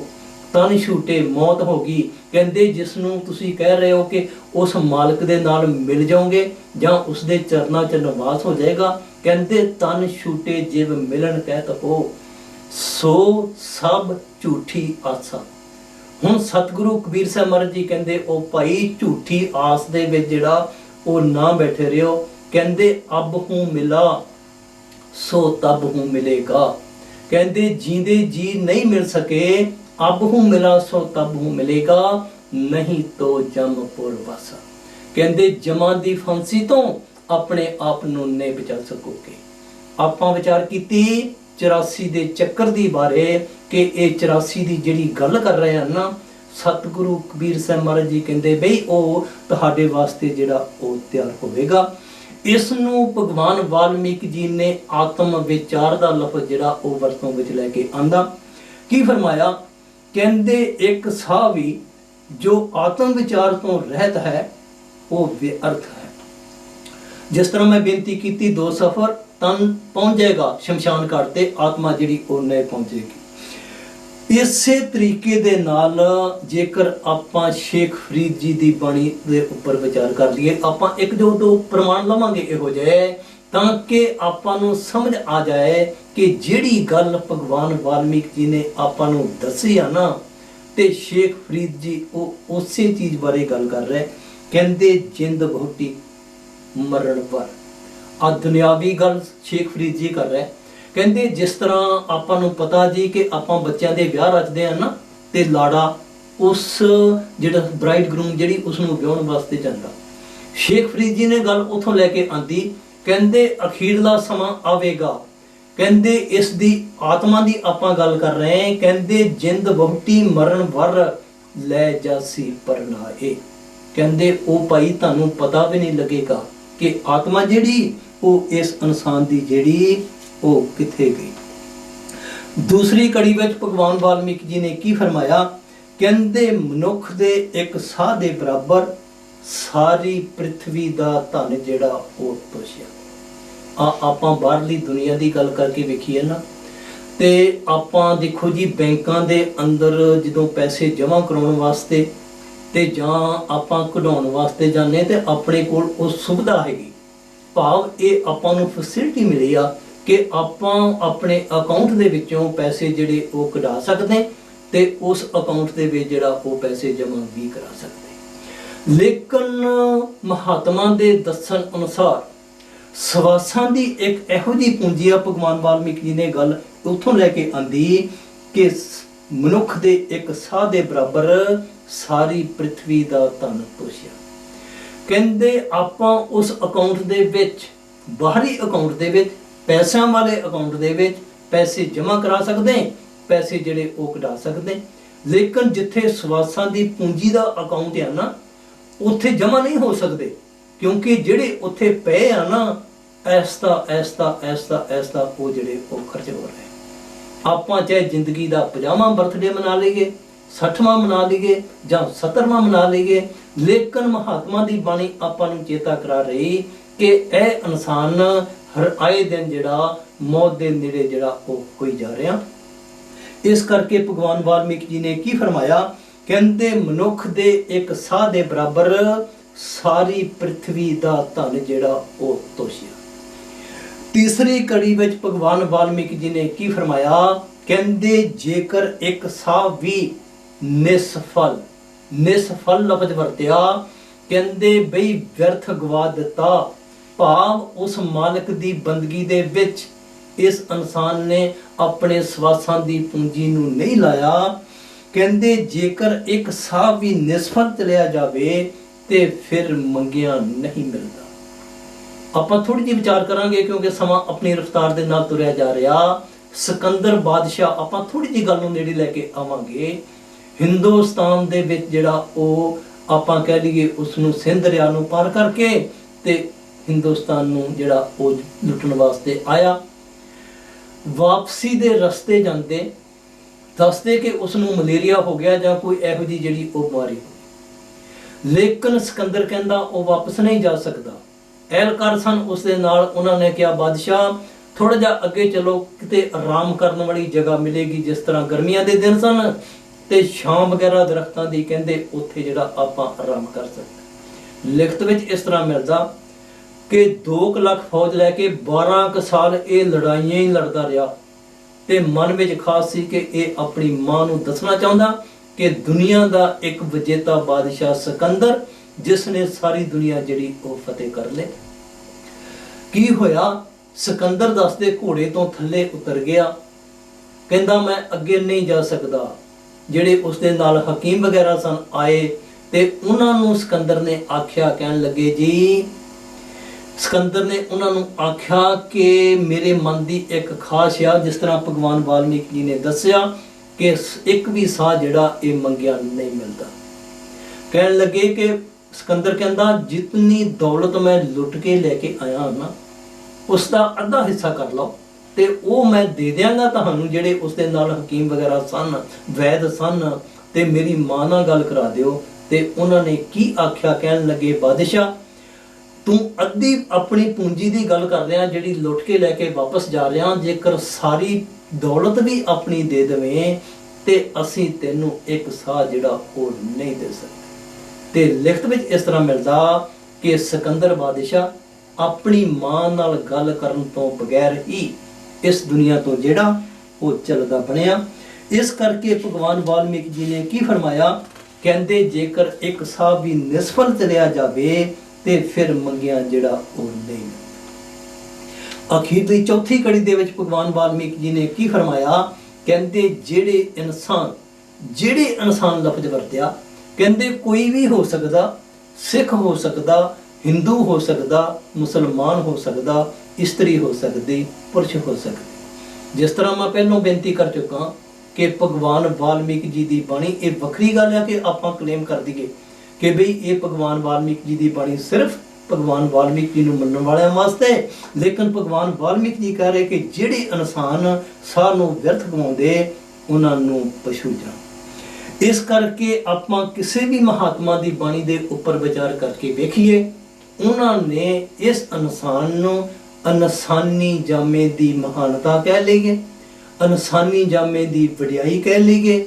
ਇਨਸਾਨੀ ਜਾਮੇ ਨੂੰ ਅਮੋਲਕ ਇਸੇ ਕਰਕੇ ਆਖਿਆ ਕਿ ਦੁਨੀਆ ਦੀ ਕਿਸੇ ਤਾਕਤ ਦੇ ਨਾਲ ਆਪਾਂ ਇਹ ਸਵਾਸ ਜਿਹੜੇ ਇਹਨਾਂ ਨੂੰ ਨਹੀਂ ਖਰੀਦ ਸਕਦੇ। ਹਾਂਜੀ ਭਾਈ ਸਾਹਿਬ ਜੀ, ਆਪਾਂ ਵਿਚਾਰ ਕਰ ਰਹੇ ਹਾਂ ਕਿ ਜੇਕਰ ਗੁਰੂ ਘਰਾਂ ਵਿੱਚ ਸਿਰਫ ਸਮਾਂ ਨੂੰ ਪਾਸ ਕਰਨ ਲਈ ਹੀ ਗਏ ਤਾਂ ਫਿਰ ਜ਼ਿੰਦਗੀ ਦੇ ਮਕਸਦ ਵਿੱਚ ਸਫਲ ਨਹੀਂ ਹੋ ਸਕਾਂਗੇ। ਭਗਵਾਨ ਵਾਲਮੀਕ ਜੀ ਦਾ ਜੋ ਉਪਦੇਸ਼ ਹੈ, ਗੁਰਮੁਖ ਪਿਆਰਿਓ, ਇਸ ਵਿੱਚ ਕੋਈ ਸ਼ੱਕ ਨਹੀਂ ਕਿ ਬਾਣੀ ਆਪਾਂ ਨੂੰ ਮਾਲਕ ਦੀ ਭਗਤੀ ਕਰਨ ਬਾਰੇ ਉਪਦੇਸ਼ ਦਿੰਦੀ ਹੈ। ਮਾਲਕ ਦੀ ਭਗਤੀ ਕਿਸ ਤਰੀਕੇ ਨਾਲ ਕੀਤੀ ਜਾਵੇ, ਮਾਲਕ ਦੀ ਭਗਤੀ ਕਰਨ ਦਾ ਉਹਨਾਂ ਦਾ ਆਪਣਾ ਐਕਸਪੀਰੀਅੰਸ ਜਾਂ ਤਜਰਬਾ ਉਹਨਾਂ ਨੇ ਸਾਡੇ ਸਾਹਮਣੇ ਰੱਖਿਆ, ਤਾਂ ਜੋ ਆਪਾਂ ਉਹਨਾਂ ਦੀ ਬਾਣੀ ਨੂੰ ਸੁਣ ਕੇ ਜਾਂ ਪੜ੍ਹ ਕੇ ਆਪਣਾ ਐਕਸਪੀਰੀਅੰਸ ਬਣਾ ਸਕੀਏ। ਜਿਸ ਤਰ੍ਹਾਂ ਭਗਵਾਨ ਵਾਲਮੀਕ ਜੀ ਨੇ ਆਪਣਾ ਤਜਰਬਾ ਸਾਡੇ ਸਾਹਮਣੇ ਰੱਖਿਆ, ਭਗਵਾਨ ਵਾਲਮੀਕ ਜੀ ਦੱਸਦੇ ਹਨ ਕਿ ਉਸ ਦੇਵ ਦਾ ਪੂਜਨ ਦੀਵੇ ਜਗਾਉਣ ਨਾਲ ਨਹੀਂ ਹੋ ਸਕਦਾ। ਆਪਣੀ ਉਹਨਾਂ ਨੂੰ ਕਰੋੜ ਵਾਰ ਨਮਸਕਾਰ ਹੈ ਜੋ ਅਖੰਡ ਜੋਤ ਦੀ ਗੱਲ ਕਰਦੇ ਹਨ। ਪਰ ਭਗਵਾਨ ਵਾਲਮੀਕ ਜੀ ਦੀ ਬਾਣੀ ਅਨੁਸਾਰ ਉਸ ਮਾਲਕ ਦੀ ਪੂਜਾ ਦੀਵੇ ਜਗਾਉਣ ਨਾਲ ਨਹੀਂ ਹੋ ਸਕਦੀ। ਦੂਸਰੀ ਕੜੀ ਵਿੱਚ ਭਗਵਾਨ ਵਾਲਮੀਕ ਜੀ ਨੇ ਫਰਮਾਇਆ ਕਿ ਉਸ ਦੇਵ ਦਾ ਪੂਜਨ ਧੂਪ ਲਗਾਉਣ ਨਾਲ ਨਹੀਂ ਹੋ ਸਕਦਾ। ਤੀਸਰੀ ਕੜੀ ਵਿੱਚ ਭਗਵਾਨ ਵਾਲਮੀਕ ਜੀ ਨੇ ਫਰਮਾਇਆ ਕਿ ਕੇਸਰ ਦਾ ਟਿੱਕਾ ਮੱਥੇ ਵਿੱਚ ਲਗਾਉਣ ਨਾਲ ਜਾਂ ਫਿਰ ਹਵਨ ਕਰਨ ਨਾਲ ਵੀ ਉਸ ਮਾਲਕ ਦਾ ਪੂਜਨ ਨਹੀਂ ਹੋ ਸਕਦਾ। ਅੰਤ ਵਿੱਚ ਭਗਵਾਨ ਵਾਲਮੀਕ ਜੀ ਨੇ ਫਰਮਾਇਆ ਕਿ ਉਸ ਮਾਲਕ ਦਾ ਪੂਜਨ ਧਿਆਨ ਹੈ। ਜਿੱਥੇ ਜਿੱਥੇ ਮਨ ਜਾਵੇ ਉੱਥੇ ਉੱਥੇ ਉਸ ਦਾ ਧਿਆਨ ਕਰੋ। ਭਾਈ ਸਾਹਿਬ ਜੀ, ਆਪ ਭਗਵਾਨ ਵਾਲਮੀਕ ਜੀ ਦੀ ਬਾਣੀ ਅਨੁਸਾਰ ਸੰਗਤ ਨੂੰ ਕੀ ਕਹਿਣਾ ਚਾਹੁੰਦੇ ਹੋ? ਗੁਰਮੁਖ ਪਿਆਰਿਓ, ਜਿਸ ਤਰ੍ਹਾਂ ਆਪਾਂ ਵਿਚਾਰ ਕਰ ਰਹੇ ਹਾਂ ਕਿ ਇਨਸਾਨੀ ਜਾਮੇ ਦੇ ਮਕਸਦ ਬਾਰੇ, ਉਹ ਮਕਸਦ ਕਿਸ ਤਰ੍ਹਾਂ ਪੂਰਾ ਹੋਵੇਗਾ, ਉਸ ਮਾਲਕ ਦੀ ਬੰਦਗੀ ਕਹਿ ਲਓ, ਉਸ ਮਾਲਕ ਦੀ ਪੂਜਾ ਕਹਿ ਲਓ, ਉਸ ਦੇ ਅਨੁਸਾਰ ਜਿਸ ਤਰ੍ਹਾਂ ਪੂਜਾ ਕਰਨ ਦਾ ਆਪਾਂ ਢੰਗ ਕਹਿ ਲਈਏ, ਜਿਸ ਤਰ੍ਹਾਂ ਪੂਜਾ ਕਰਨ ਦਾ ਆਪਾਂ ਸਾਧਨ ਕਹਿ ਲਈਏ, ਉਹਨਾਂ ਨੇ ਆਪਣੀ ਬਾਣੀ ਦੇ ਅੰਦਰ ਫਰਮਾਇਆ ਜੇਕਰ ਇਹ ਇਨਸਾਨ ਉਹਨਾਂ ਦੀ ਬਾਣੀ ਤੋਂ ਸਿੱਖ ਜਾਵੇ ਤੇ ਫਿਰ ਇਸ ਇਨਸਾਨ ਦਾ ਜਨਮ ਜਿਹੜਾ ਉਹ ਸਫਲ ਹੋ ਜਾਵੇਗਾ। ਹੁਣ ਸਵਾਲ ਇਸ ਚੀਜ਼ ਦਾ ਕਿ ਬਈ ਆਪਾਂ ਉਸ ਮਾਲਕ ਦੀ ਜਿਹੜੀ ਪੂਜਾ ਕਿਉਂ ਕਰਦੇ? ਇਸ ਕਰਕੇ ਕਰਦੇ ਕਿ ਜਿਸ ਤਰ੍ਹਾਂ ਆਪਾਂ ਕਹਿ ਲਈਏ ਕਿ ਇਹ ਉਸ ਮਾਲਕ ਦਾ ਕਾਨੂੰਨ ਆਪਾਂ ਕਹਿ ਲਈਏ, ਉਸ ਮਾਲਕ ਦਾ ਆਪਾਂ ਵਿਧਾਨ ਕਹਿ ਲਈਏ। ਇਸ ਨੂੰ ਆਪਾਂ ਆਪਣੀ ਮਰਜ਼ੀ ਦੇ ਅਨੁਸਾਰ ਤਬਦੀਲ ਨਹੀਂ ਕਰ ਸਕਦੇ, ਕਿਉਂਕਿ ਜਿਸ ਤਰ੍ਹਾਂ ਆਪਾਂ ਬਾਹਰਲੀ ਉਦਾਹਰਨ ਲੈ ਕੇ ਦੇਖ ਲਈਏ ਕਿ ਜੇਕਰ ਕੋਈ ਇਨਸਾਨ ਆਪਾਂ ਨੂੰ ਇਹ ਗੱਲ ਆਖੇ ਕਿ ਬਈ ਉਹ ਸੂਰਜ ਦੀਆਂ ਕਿਰਨਾਂ ਦੇ ਵਿੱਚੋਂ ਠੰਡਕ ਉਸ ਨੂੰ ਪ੍ਰਾਪਤ ਹੋ ਜਾਵੇ ਤੇ ਕਦੇ ਹੋ ਨਹੀਂ ਸਕਦਾ, ਕਿਉਂਕਿ ਉਸ ਮਾਲਕ ਦੇ ਕਾਨੂੰਨ ਦੇ ਜਿਹੜਾ ਉਹ ਚੀਜ਼ ਜਿਹੜੀ ਉਹ ਉਲਟਿਆ। ਕਿਉਂਕਿ ਸੂਰਜ ਦੀਆਂ ਕਿਰਨਾਂ ਦਾ ਸੁਭਾਅ ਇਸ ਇਨਸਾਨ ਨੂੰ ਜਿਹੜੀ ਉਹ ਗਰਮੀ ਦੇਣੀ। ਇਸੇ ਤਰ੍ਹਾਂ ਜਿਸ ਤਰ੍ਹਾਂ ਆਪਾਂ ਕਹਿ ਲਈਏ ਕਿ ਗੰਦਗੀ ਦਾ ਹੋਵੇ ਨਾ ਢੇਰ, ਤੇ ਕੋਈ ਇਨਸਾਨ ਆਖੇ ਕਿ ਬਈ ਮੈਂ ਉਸ ਗੰਦਗੀ ਦੇ ਢੇਰ ਦੇ ਵਿੱਚੋਂ ਲੰਘ ਵੀ ਜਾਵਾਂ ਤੇ ਉਸ ਨੂੰ ਉਹ ਭੈੜੀ ਸਮੈਲ ਜਿਹੜੀ ਉਹ ਵੀ ਨਾ ਆਵੇ, ਲੇਕਿਨ ਹੋ ਨਹੀਂ ਸਕਦਾ, ਕਿਉਂਕਿ ਗੰਦਗੀ ਦੇ ਢੇਰ ਦੇ ਵਿੱਚੋਂ ਸਮੈਲ ਆਉਣੀ ਜਿਹੜੀ ਇਹ ਇੱਕ ਆਪਾਂ ਕੁਦਰਤੀ ਗੱਲ ਜਿਹੜੀ ਉਹ ਕਹਿ ਸਕਦੇ। ਇਸੇ ਤਰ੍ਹਾਂ ਆਪਾਂ ਫੁੱਲਾਂ ਦੀ ਗੱਲ ਕਰ ਸਕਦੇ, ਇਸੇ ਤਰ੍ਹਾਂ ਆਪਾਂ ਕਿਸੇ ਹੋਰ ਚੀਜ਼ ਦੀ ਗੱਲ ਕਰ ਸਕਦੇ, ਕਿਉਂਕਿ ਹਰੇਕ ਚੀਜ਼ ਜਿਹੜੀ ਉਸ ਮਾਲਕ ਦੇ ਕਾਨੂੰਨ ਅਨੁਸਾਰ ਕਹਿ ਲਈਏ, ਉਸ ਮਾਲਕ ਦੇ ਵਿਧਾਨ ਅਨੁਸਾਰ ਆਪਾਂ ਕਹਿ ਲਈਏ, ਉਹ ਇਸ ਦੁਨੀਆ ਦੇ ਵਿੱਚ ਜਿਹੜੀ ਉਹ ਵਿਚਰ ਰਹੀ। ਇਸੇ ਤਰ੍ਹਾਂ ਉਸ ਮਾਲਕ ਨੇ ਉਸ ਆਪਣੀ ਭਗਤੀ ਦੇ ਸੰਬੰਧ ਦੇ ਵਿੱਚ ਇੱਕ ਵਿਧਾਨ ਰਚਿਆ, ਇੱਕ ਕਾਨੂੰਨ ਬਣਾਇਆ, ਇੱਕ ਪ੍ਰਿੰਸੀਪਲ ਬਣਾਇਆ ਕਿ ਜਿਸ ਦੀ ਤੁਸੀਂ ਪੂਜਾ ਕਰੋਗੇ ਨਾ ਉਸ ਦਾ ਜਿਹੜਾ ਉਹ ਰੂਪ ਹੋ ਜਾਓਗੇ। ਜਿਸ ਤਰ੍ਹਾਂ ਆਪਾਂ ਗੱਲ ਕਰ ਲਈਏ ਕਿ ਵੈਦਿਕ ਧਰਮ, ਵੇਦਾਂ ਦੇ ਆਧਾਰ ਤੇ ਜਿਹੜਾ ਧਰਮ ਖੜਾ ਹੋਇਆ, ਉਸ ਦੇ ਅੰਦਰ ਵੱਖਰੀ ਵੱਖਰੀ ਪੂਜਾ ਜਿਹੜੀ ਆਪਾਂ ਉਸ ਦੀ ਗੱਲ ਜਿਹੜੀ ਉਹ ਕਰ ਸਕਦੇ। ਜਿਸ ਤਰ੍ਹਾਂ ਆਪਾਂ ਹੋਰ ਗੱਲ ਕਰ ਸਕਦੇ ਹਾਂ ਕਿ ਪੂਜਾ ਕਰਨ ਤੋਂ ਕੀ ਭਾਵ ਕਿ ਜਿਸ ਤਰ੍ਹਾਂ ਇਸ ਇਨਸਾਨ ਦਾ ਮਨ ਹੈ ਨਾ, ਤੇ ਮਨ ਦੇ ਉੱਪਰ ਜਿਸ ਤਰ੍ਹਾਂ ਆਪਾਂ ਕਹਿ ਲਈਏ ਕਿ ਵੀ ਉਹ ਲਾਈਨਾਂ ਜਿਹੜੀਆਂ ਉਹ ਉੱਕਰ ਜਾਂਦੀਆਂ, ਦੁਨੀਆ ਦੀ ਪੂਜਾ ਕੀਤੀ, ਦੁਨੀਆ ਦਾ ਸਿਮਰਨ ਕੀਤਾ, ਤੇ ਫਿਰ ਬਈ ਤੁਹਾਡੇ ਮਨ ਦੇ ਉੱਪਰ ਜਿਹੜੀ ਉਹ ਤਸਵੀਰ ਜਿਹੜੀ ਉਹ ਖੜੀ ਹੋ ਜਾਏਗੀ। ਇਸ ਕਰਕੇ ਮਹਾਤਮਾ ਆਪਾਂ ਨੂੰ ਕੋਈ ਨਵੀਂ ਚੀਜ਼ ਨਹੀਂ ਦੱਸਦੇ, ਕਹਿੰਦੇ ਸਿਰਫ ਉਸ ਮਾਲਕ ਦੀ ਬੰਦਗੀ ਜਿਹੜੀ ਆ ਨਾ ਆਪਾਂ ਇਸ ਤਰੀਕੇ ਨਾਲ ਕਰਨੀ ਤਾਂ ਕਿ ਆਪਾਂ ਉਸ ਦੇ ਵਿੱਚ ਜਿਹੜਾ ਉਹ ਸਮਾ ਸਕੀਏ। ਸਤਿਗੁਰੂ ਕਬੀਰ ਸਾਹਿਬ ਮਹਾਰਾਜ ਜੀ ਨੇ ਆਪਣੀ ਬਾਣੀ ਦੇ ਅੰਦਰ ਇੱਕ ਜਗ੍ਹਾ ਤੇ ਜ਼ਿਕਰ ਕੀਤਾ ਜੀ, ਕਹਿੰਦੇ ਸਿਮਰਨ ਸੇ ਸੁਖ ਹੋਤ ਹੈ, ਸਿਮਰਨ ਸੇ ਦੁਖ ਜਾਏ, ਕਹੇ ਕਬੀਰ ਸਿਮਰਨ ਕੀਏ ਸਾਈਂ ਮਾਹੇ ਸਮਾਏ। ਕਹਿੰਦੇ ਉਸ ਮਾਲਕ ਦੇ ਵਿੱਚ ਸਮਾਉਣ ਦੇ ਲਈ ਦੁਨੀਆ ਦਾ ਸਿਮਰਨ ਜਿਹੜਾ ਉਸ ਨੂੰ ਛੱਡਣਾ ਪਵੇਗਾ, ਦੁਨੀਆ ਦਾ ਧਿਆਨ ਜਿਹੜਾ ਉਹ ਛੱਡਣਾ ਪਵੇਗਾ, ਉਸ ਮਾਲਕ ਦਾ ਧਿਆਨ ਜਿਹੜਾ ਉਹ ਕਰਨਾ ਪਵੇਗਾ। ਇੱਥੇ ਆ ਕੇ ਇੱਕ ਥੋੜੀ ਜਿਹੀ ਗੱਲ ਸਾਡੇ ਸਾਹਮਣੇ ਆ ਜਾਏਗੀ ਕਿ ਮਾਲਕ ਨੂੰ ਅੱਜ ਤੱਕ ਕਿਸੇ ਨੇ ਆਪਣੀਆਂ ਅੱਖਾਂ ਨਾਲ ਨਹੀਂ ਦੇਖਿਆ। ਇਸ ਕਰਕੇ ਬਾਣੀ ਕੀ ਇਸ਼ਾਰਾ ਕਰਦੀ, ਕਹਿੰਦੇ ਸਾਧ ਰੂਪ ਆਪਣਾ ਤਨ ਧਾਰਿਓ। ਕਹਿੰਦੇ ਉਹ ਜਦੋਂ ਵੀ ਇਸ ਦੁਨੀਆ ਦੇ ਅੰਦਰ ਆਵੇਗਾ, ਕਹਿੰਦੇ ਉਹ ਸਾਧੂ ਦੇ ਰੂਪ ਵਿੱਚ ਆਵੇਗਾ, ਭਾਵ ਉਸ ਦੇ ਵਿੱਚ, ਤੇ ਜਿਹੜੇ ਇਸਨੇ ਸਾਧਨਾ ਕਰਕੇ ਉਸ ਲੈਵਲ ਤੇ ਆਪਣੇ ਆਪ ਨੂੰ ਲੈ ਕੇ ਆਂਦਾ, ਉਸ ਦੇ ਵਿੱਚ ਕੋਈ ਵੀ ਭਿੰਨ ਔਰ ਭੇਦ ਜਿਹੜਾ ਉਹ ਨਹੀਂ ਹੋਵੇਗਾ। ਆਪਾਂ ਥੋੜੀ ਜਿਹੀ ਵਿਚਾਰ ਕਰਾਂਗੇ। ਤਰਲੋਚਨ ਜੀ ਇੱਕ ਮਹਾਤਮਾ ਹੋਏ ਜੀ, ਉਹਨਾਂ ਨੇ ਗੁਰੂ ਗ੍ਰੰਥ ਸਾਹਿਬ ਦੇ ਅੰਦਰ ਆ ਇੱਕ ਸ਼ਬਦ ਲਿਖਿਆ। ਆਪਾਂ ਪੂਜਾ ਦੀ ਗੱਲ ਜਿਹੜੀ ਉਹ ਕਰ ਰਹੇ। ਕੀ ਫਰਮਾਇਆ, ਕਹਿੰਦੇ ਅੰਤ ਕਾਲ ਜੋ ਲక్ష్ਮੀ ਸਿਮਰੇ। ਲక్ష్ਮੀ ਕਹਿੰਦੇ ਧਨ ਨੂੰ, ਦੌਲਤ ਨੂੰ, ਚਾਹੇ ਉਹ ਕਿਸੇ ਵੀ ਰੂਪ ਵਿੱਚ ਆ, ਮਹਿਲ ਮਾੜੀਆਂ ਦੇ ਰੂਪ ਵਿੱਚ ਆ, ਚਾਹੇ ਉਹ ਪੈਸੇ ਦੇ ਰੂਪ ਵਿੱਚ ਆ, ਚਾਹੇ ਕਿਸੇ ਹੋਰ ਰੂਪ ਵਿੱਚ ਆ, ਉਸ ਨੂੰ ਜਿਹੜੀ ਉਹ ਆਪਾਂ ਲక్ష్ਮੀ ਆਖਿਆ। ਕਹਿੰਦੇ ਅੰਤ ਕਾਲ ਜੋ ਲక్ష్ਮੀ ਸਿਮਰੇ, ਐਸੀ ਚਿੰਤਾ ਮੇ ਜੋ ਮਰੇ। ਕਹਿੰਦੇ ਸਰਪ ਜੋਨ ਵੱਲ ਵੱਲ ਉਤਰੇ। ਆਪਾਂ ਗੱਲ ਕਰ ਰਹੇ ਭਗਵਾਨ ਵਾਲਮੀਕ ਜੀ ਦੀ ਬਾਣੀ ਦੇ ਅਨੁਸਾਰ ਕਿ ਉਸ ਮਾਲਕ ਦੀ ਭਗਤੀ ਦੇ ਕਿਹੜੀ ਚੀਜ਼ ਜਿਹੜੀ ਉਹ ਕਾਬਲ। ਕਹਿੰਦੇ ਜੇਕਰ ਬਈ ਇਸ ਇਨਸਾਨ ਨੇ ਕਹਿੰਦੇ ਲక్ష్ਮੀ ਦੀ ਪੂਜਾ ਕੀਤੀ, ਧਨ ਦੀ ਪੂਜਾ ਕੀਤੀ, ਤੇ ਇਹ ਉਸ ਮਾਲਕ ਦਾ ਕਾਨੂੰਨ ਆ ਕਿ ਅਖੀਰਲੇ ਸਮੇਂ ਦੇ ਵਿੱਚ ਕਹਿੰਦੇ ਉਸ ਇਨਸਾਨ ਨੂੰ ਜੂਨ ਕਿਸ ਦੀ ਮਿਲਣੀ, ਕਹਿੰਦੇ ਬਈ ਉਹ ਸੱਪ ਦੀ ਜੂਨ ਮਿਲੇਗੀ। ਦੂਸਰੀ ਕੜੀ ਦੇ ਵਿੱਚ ਕੀ ਫਰਮਾਇਆ, ਕਹਿੰਦੇ ਅੰਤ ਕਾਲ ਜੋ ਇਸਤਰੀ ਸਿਮਰੇ, ਐਸੀ ਚਿੰਤਾ ਮੇ ਜੋ ਮਰੇ। ਕਹਿੰਦੇ ਵੇਸਵਾ ਜੋਨ ਵੱਲ ਵੱਲ ਉਤਰੇ। ਤੀਸਰੀ ਕੜੀ ਵਿੱਚ ਕੀ ਫਰਮਾਇਆ, ਕਹਿੰਦੇ ਅੰਤ ਕਾਲ ਜੋ ਲੜਕੇ ਸਿਮਰੇ, ਐਸੀ ਚਿੰਤਾ ਮੇ ਜੋ ਮਰੇ। ਕਹਿੰਦੇ ਸ਼ੁਕਰ ਜੋਨ ਵੱਲ ਵੱਲ ਉਤਰੇ। ਸ਼ੁਕਰ ਕਹਿੰਦੇ ਸੂਰ ਨੂੰ, ਕਹਿੰਦੇ ਉਸ ਦਾ ਜਨਮ ਕਿੱਥੇ ਹੋਵੇਗਾ, ਕਿਉਂਕਿ ਪਰਿਵਾਰ ਨੂੰ ਯਾਦ ਕੀਤਾ, ਤੇ ਫਿਰ ਕਹਿੰਦੇ ਕਿਉਂਕਿ ਜਹਾਂ ਆਸਾ ਤਹਾਂ ਵਾਸਾ। ਅਖੀਰਲੇ ਸਮੇਂ ਤੇ ਜਿੱਥੇ ਇਸ ਇਨਸਾਨ ਦਾ ਖਿਆਲ ਗਿਆ, ਕਹਿੰਦੇ ਇਹ ਇਨਸਾਨ ਉਸ ਦੇ ਵਿੱਚ ਜਾ ਕੇ ਜਿਹੜਾ ਉਹ ਸਮਾ ਜਾਵੇਗਾ। ਚੌਥੀ ਕੜੀ ਵਿੱਚ ਕੀ ਫਰਮਾਇਆ, ਕਹਿੰਦੇ ਅੰਤ ਕਾਲ ਜੋ ਮੰਦਰ ਸਿਮਰੇ, ਐਸੀ ਚਿੰਤਾ ਮੇ ਜੋ ਮਰੇ। ਕਹਿੰਦੇ ਪ੍ਰੇਤ ਜੋਨ ਵੱਲ ਵੱਲ ਉਤਰੇ। ਪੰਜਵੀਂ ਕੜੀ ਅੰਤ ਦੇ ਵਿੱਚ ਤਰਲੋਚਨ ਜੀ ਕੀ ਇਸ਼ਾਰਾ ਕਰ ਰਹੇ, ਕਹਿੰਦੇ ਅੰਤ ਕਾਲ ਨਾਰਾਇਣ ਸਿਮਰੇ, ਐਸੀ ਚਿੰਤਾ ਮੇ ਜੋ ਮਰੇ। ਕਹਿੰਦੇ ਬਦਤ ਤਰਲੋਚਨ, ਬਦਤ ਕਹਿੰਦੇ ਆਖਣਾ। ਤਰਲੋਚਨ ਜੀ ਕਹਿੰਦੇ ਮੈਂ ਆ ਗੱਲ ਦਾਅਵੇ ਨਾਲ ਆਖ ਰਿਹਾ, ਜਿਸ ਤਰ੍ਹਾਂ ਆਪਾਂ ਕਿਸੇ ਨੂੰ ਕਹੀਏ ਨਾ ਕਿ ਅਸੀਂ ਆ ਚੀਜ਼ ਦਾ ਲਿਖਤੀ ਪ੍ਰੂਫ ਦੇ ਸਕਦੇ ਹਾਂ, ਸਾਡੇ ਕੋਲ ਆ ਚੀਜ਼ ਦਾਅਵੇ ਨਾਲ ਆਪਾਂ ਕਹਿ ਸਕਦੇ ਹਾਂ। ਤਰਲੋਚਨ ਜੀ ਕਹਿੰਦੇ ਆ ਜਿਹੜੀ ਗੱਲ ਮੈਂ ਉੱਪਰ ਕਹੀ ਆਨਾ, ਇਸ ਨੂੰ ਮੈਂ ਦਾਅਵੇ ਨਾਲ ਆਖ ਸਕਦਾ। ਬਦਤ ਤਰਲੋਚਨ ਤੇ ਨਰ ਮੁਕਤਾ, ਪੀਤੰਬਰ ਵਾਕੇ ਹਿਰਦੇ ਬਸੇ।